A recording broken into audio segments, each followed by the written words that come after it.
बुझी समा भी जल सकती है, तूफानों से भी कश्ती निकल सकती है। होके मायूस यूं ना अपने इरादे बदल, तेरी किस्मत कभी भी बदल सकती है। नमस्ते दोस्तों, मैं हूं RS. Prajapati, daily current affairs की क्लास लेकर आ गया हूं। तो वीडियो को बिना स्किप किए पूरा जरूर देखिएगा। आज हम बात करने वाले हैं 2 जून दिन शुक्रवार के करंट अफेयर्स की। तो पर डे सुबह 6 बजे आपको करंट अफेयर्स की अपडेट मिल जाती है। तो चलिए आज का सेशन देख लेते हैं। तो पहला प्रश्न देखिए आपके सामने है कि हाल ही में उत्तर प्रदेश के कार्यवाहक डीजीपी कौन बने हैं। तो हाल ही में उत्तर प्रदेश के कार्यवाहक डीजीपी यानी डायरेक्टर जनरल ऑफ पुलिस जो है वो विजय कुमार बने हैं। कौन बने हुए हैं? विजय कुमार बने हैं। यह जो है एक आईपीएस अधिकारी हैं। कौन?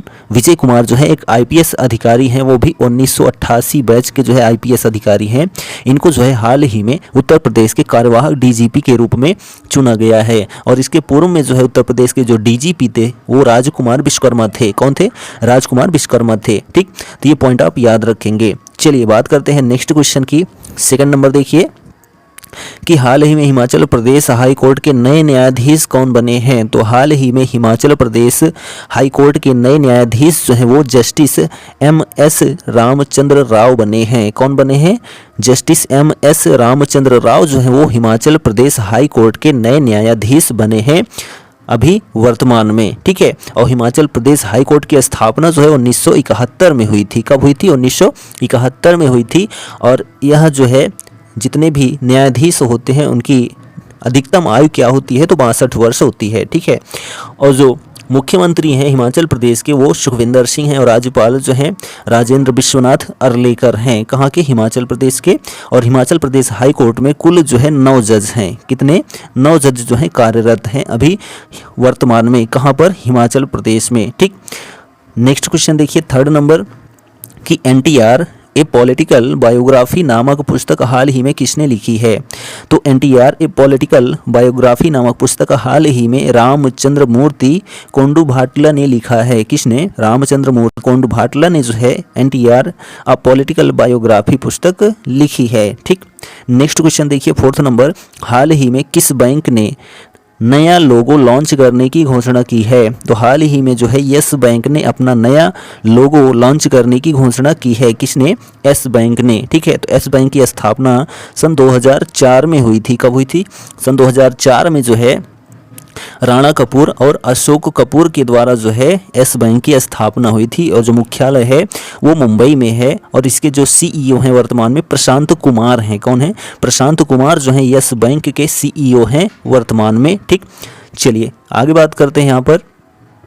नेक्स्ट क्वेश्चन देखिए फिफ्थ नंबर कि हाल ही में एससीओ यानी कि संघाई कोऑपरेशन ऑर्गेनाइजेशन यानी संघाई सहयोग संगठन समिट 2023 की मेज़बानी कौन सा देश करेगा।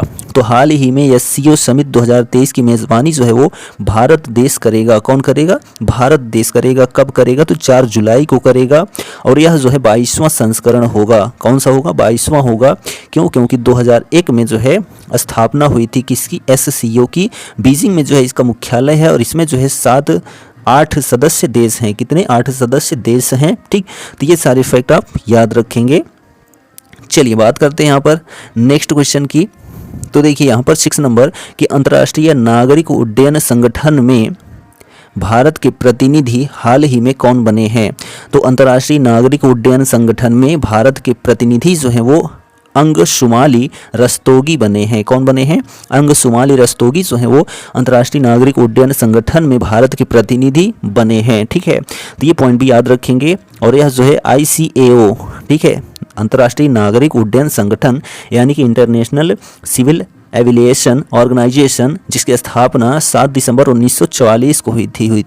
कब हुई थी? 7 दिसंबर 1944 को जो है ICAO की स्थापना हुई थी। ठीक, और जो मुख्यालय है मॉन्ट्रियल कनाडा में स्थित है। और अध्यक्ष जो है वो डॉक्टर तैयब शेरिफ हैं। कौन है?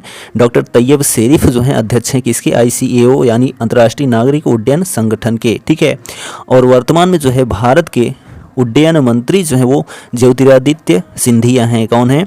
ज्योतिरादित्य सिंधिया भारत के वर्तमान में उड्डयन मंत्री हैं। ठीक, ये भी पॉइंट आप याद रखेंगे। नेक्स्ट क्वेश्चन देखिए 7 नंबर कि भारत के पहले और दुनिया के दूसरे पोलरीमेट्री मिशन के तहत एक्सरे पोलारीमीटर सैटेलाइट विकसित करने के लिए भारतीय अंतरिक्ष अनुसंधान संगठन यानी कि इसरो ने कहाँ के रमन रिसर्च इंस्टीट्यूट के साथ समझौता किया है? तो बेंगलुरु कर्नाटक। ठीक है, रमन रिसर्च इंस्टीट्यूट कहाँ स्थित है? बेंगलुरु में है। ठीक है, तो ये पॉइंट भी आप याद रखेंगे। तो कर्नाटक की हम बात कर लेते हैं। तो जो कर्नाटक है अभी हाल ही में चुनाव हुआ था जिसमें कांग्रेस विजयी हुई थी और जिसमें मुख्यमंत्री के रूप में जो है सिद्धारमैया को चुना गया। ठीक है, यानी मुख्यमंत्री कौन है? तो सिद्धारमैया हैं। उप मुख्यमंत्री DK शिवकुमार हैं। ठीक है, और राज्यपाल थावरचंद गहलोत हैं। ठीक है, कहाँ के? तो कर्नाटक के। और कर्नाटक विधानसभा में जो है 224 सीटें हैं वर्तमान में। ठीक, चलिए नेक्स्ट क्वेश्चन देखिए 8 नंबर कि हाल ही में किस देश ने अन्न की बर्बादी रोकने के लिए सहकारिता क्षेत्र में विश्व की सबसे बड़ी अन्न भंडारण योजना को मंजूरी दी है? तो हाल ही में जो है भारत देश ने, किसने? हाल ही में भारत देश ने जो है अन्न की बर्बादी को रोकने के लिए सहकारिता क्षेत्र में विश्व की सबसे बड़ी अन्न भंडारण योजना को मंजूरी दी है। किसने? भारत देश ने। यह योजना क्या है? तो इस योजना के कार्यान्वयन के लिए केंद्रीय सहकारिता मंत्री अमित शाह की अध्यक्षता में एक अंतर मंत्रालयी समिति का गठन किया गया। योजना के तहत देश भर के प्रत्येक प्रखंड में 2000 टन क्षमता का गोदाम बनाया जाएगा। इस योजना के तहत 12 शहरों को स्वच्छ जलवायु अनुकूल शहरों के रूप में विकसित किया जाएगा। ठीक, नेक्स्ट क्वेश्चन देखिए 9 नंबर की बर्मिंघम के इतिहास में पहली बार किस भारतवंशी को लॉर्ड मेयर नियुक्त किया गया है? तो बर्मिंघम के इतिहास में पहली बार जो है चमन लाल भारतवंशी को लॉर्ड मेयर नियुक्त किया गया है। ठीक है, कहाँ पर? बर्मिंघम के इतिहास में। तो बर्मिंघम कहाँ है? तो इंग्लैंड का एक शहर है। ठीक है, और इंग्लैंड के जो कैपिटल है वो लंदन है। और पाउंड एंड स्टर्लिंग, ठीक है, पाउंड स्टर्लिंग जो है वो करेंसी है। प्रधानमंत्री ऋषि सुनक हैं कहाँ के? तो इंग्लैंड के। ठीक, नेक्स्ट क्वेश्चन देखिए यहाँ पर 10 नंबर कि विश्व स्वास्थ्य संगठन यानी कि WHO वर्ल्ड हेल्थ ऑर्गेनाइजेशन जिसकी स्थापना जो है 7 अप्रैल 1948 को हुई थी, जिनेवा स्विट्जरलैंड में मुख्यालय है। और जो अध्यक्ष हैं डॉक्टर टेड्रोस हैं, किसके? विश्व स्वास्थ्य संगठन के। तो विश्व स्वास्थ्य संगठन ने विश्व तंबाकू निषेध दिवस जो कि 31 दिसंबर को मनाया गया, पुरस्कार 2023 से दक्षिण पूर्व एशिया क्षेत्र से किस भारतीय राज्य के स्टेट टोबैको कंट्रोल सेल को सम्मानित किया है? तो मेघालय के स्टेट टोबैको कंट्रोल सेल को जो है सम्मानित किया है। किसने? तो WHO ने। ठीक है, तो ये पॉइंट याद रखेंगे। और यहाँ पर बात करते हैं तो धारवाड़ कर्नाटक के बहु अनुशासनात्मक विकास अनुसंधान केंद्र को भी यह अवार्ड दिया गया है। ठीक, और इसके अलावा जो है दक्षिण पूर्व एशिया क्षेत्र से इंडोनेशियाई बहुसंस्कृति किसान फोरम और राष्ट्रीय सांख्यिकी कार्यालय थाईलैंड को भी जो है सम्मानित किया गया है। किसके द्वारा? तो WHO के द्वारा। ठीक, तो ये पॉइंट भी आप याद रखेंगे। और यहाँ पर हम बात करते हैं मेघालय की। ठीक है, तो मेघालय के जो मुख्यमंत्री हैं वो कॉनराड संगमा हैं और राज्यपाल फागू चौहान हैं। कहाँ के? मेघालय के। ठीक है, चलिए नेक्स्ट क्वेश्चन देखिए यहाँ पर 11 नंबर कि महाराष्ट्र सरकार ने स्वच्छ मुख अभियान का स्माइल एम्बेसडर किसे नियुक्त किया है? तो महाराष्ट्र सरकार ने जो है स्वच्छ मुख अभियान का स्माइल एम्बेसडर जो है वो सचिन तेंदुलकर को नियुक्त किया है। किसको? Master blaster Sachin Tendulkar. Cricket का भगवान जो है सचिन तेंदुलकर को कहा जाता है। इन्हीं को जो है महाराष्ट्र सरकार ने जो है स्वच्छ मुख अभियान का स्माइल एम्बेसडर नियुक्त किया है। ठीक है, तो ये पॉइंट याद रखेंगे। और महाराष्ट्र के जो मुख्यमंत्री हैं एकनाथ शिंदे हैं और राज्यपाल रमेश बैस हैं। नेक्स्ट क्वेश्चन देखिए कि किस राज्य से लोकसभा में निर्वाचित इकलौते सांसद बालू धानोरकर का निधन हो गया? तो महाराष्ट्र राज्य से जो है लोकसभा में निर्वाचित इकलौते सांसद बालू धानोरकर का जो है निधन हो गया हाल ही में। ठीक है, तो ये पॉइंट भी याद रखेंगे। और जो बालू धानोरकर थे इनका जो है 48 वर्ष की उम्र में निधन हो गया हाल ही में। और यह जो है कांग्रेस सांसद थे। कौन सांसद थे? कांग्रेस के सांसद थे। ठीक है, तो ये पॉइंट भी याद रखेंगे। और 4 दिन पहले ही इनके पिता का भी निधन हुआ था। ठीक है, और इनका जो है 30 मई को निधन हो गया। किनका? बालू धानोरकर का। ठीक, नेक्स्ट क्वेश्चन देखिए 13 नंबर हाल ही में कौन सा राज्य अपना स्थापना दिवस 2 जून को मना रहा है? तो हाल ही में जो है तेलंगाना राज्य जो है अपना स्थापना दिवस 2 जून को मना रहा है। क्यों? क्योंकि 2 जून 2014 को, कब? 2 जून 2014 को जो है तेलंगाना राज्य का गठन हुआ था। किस होकर? तो आंध्र प्रदेश से अलग होकर। तेलंगाना की कैपिटल जो है वो ठीक है, हैदराबाद है। क्या है? हैदराबाद जो है तेलंगाना की कैपिटल है और जो मुख्यमंत्री हैं वो के चंद्रशेखर राव हैं और तमिलिसाई सौंदरराजन जो हैं वो राज्यपाल हैं। कहाँ के? तो तेलंगाना राज्य के। ठीक है, चलिए नेक्स्ट क्वेश्चन देखिए 14 नंबर की किस राज्य की कैबिनेट द्वारा नमो सेतकरी महासम्मान योजना को मंजूरी दी गई है? तो महाराष्ट्र राज्य द्वारा जो है, महाराष्ट्र राज्य की कैबिनेट द्वारा जो है नमो शेतकरी महासम्मान योजना को मंजूरी दी गई है। ठीक, नेक्स्ट क्वेश्चन 15 नंबर की किस राज्य ने अपने सभी जिलों में कम से कम एक नशा मुक्ति केंद्र स्थापित किया है? तो तेलंगाना राज्य ने अपने सभी जिलों में कम से कम एक नशा मुक्ति केंद्र स्थापित किया है। किसने? तो तेलंगाना ने। ठीक है, नेक्स्ट क्वेश्चन है यहाँ पर देखिए, किस देश के राजा नोरोडोम सिहमोनी ने अपनी पहली भारत यात्रा की है? तो कंबोडिया देश के राजा नोरोडोम सिहमोनी ने जो है अपनी पहली भारत यात्रा की है। किसने? कंबोडिया के राजा नोरोडोम सिहमोनी ने। ठीक है, तो जो कंबोडिया है इसकी कैपिटल जो है फोनोपेन है। क्या है? फोनोपेन है जो है कैपिटल है और जो करेंसी है कंबोडियन रियल है। ठीक है, और यह जो है जो राजा है कंबोडिया के नोरोडोम सिहमोनी, यह 60 साल बाद जो है कोई राजा कंबोडिया से भारत दौरे पर आया है, जिससे चीन को बड़ी परेशानी हुई है। ठीक, तो ये पॉइंट भी याद रखेंगे। 60 साल बाद जो है कंबोडिया के राजा नोरोडोम सिहमोनी जो है वो भारत यात्रा पर आए हैं। ठीक है, और प्रधानमंत्री मोदी से मिले हैं। ठीक, चलिए नेक्स्ट क्वेश्चन देखिए कि न्यायमूर्ति ऑगस्टीन जॉर्ज को किस राज्य के उच्च न्यायालय के मुख्य न्यायाधीश के रूप में नियुक्त किया गया है? तो न्यायमूर्ति ऑगस्टीन जॉर्ज को जो है राजस्थान राज्य के उच्च न्यायालय के मुख्य न्यायाधीश के रूप में नियुक्त किया गया है। किसको? न्यायमूर्ति ऑगस्टीन जॉर्ज को। कहाँ का मुख्य न्यायाधीश नियुक्त किया गया है? तो राजस्थान उच्च न्यायालय का मुख्य न्यायाधीश नियुक्त किया गया है। ठीक, तो राजस्थान जो हाई कोर्ट है इसकी स्थापना 29 अगस्त 1949 को हुई थी। कब हुई थी? 29 अगस्त 1949 को जो है राजस्थान हाई कोर्ट की स्थापना हुई थी। ठीक है, और जो इसका हाई कोर्ट स्थित है वो जयपुर में स्थित है और जो इसके पहले न्यायाधीश थे पंकज मित्तल थे। कौन थे? पंकज मित्तल जो है वो मुख्य न्यायाधीश थे इसके पहले, वो भी 40वें नंबर के। किस नंबर के? 40वें नंबर के थे। और अभी 41वें नंबर पर कौन बन गए हैं? तो न्यायमूर्ति ऑगस्टीन जॉर्ज बन गए हैं। ठीक, तो ये पॉइंट याद रखेंगे। और कुल जो सदस्य हैं राजस्थान हाई कोर्ट में 50 हैं। ठीक है, चलिए नेक्स्ट क्वेश्चन देखिए 18 नंबर की सरकार अब तटीय पवन परियोजनाओं के लिए कौन सा शुल्क माफ करेगी?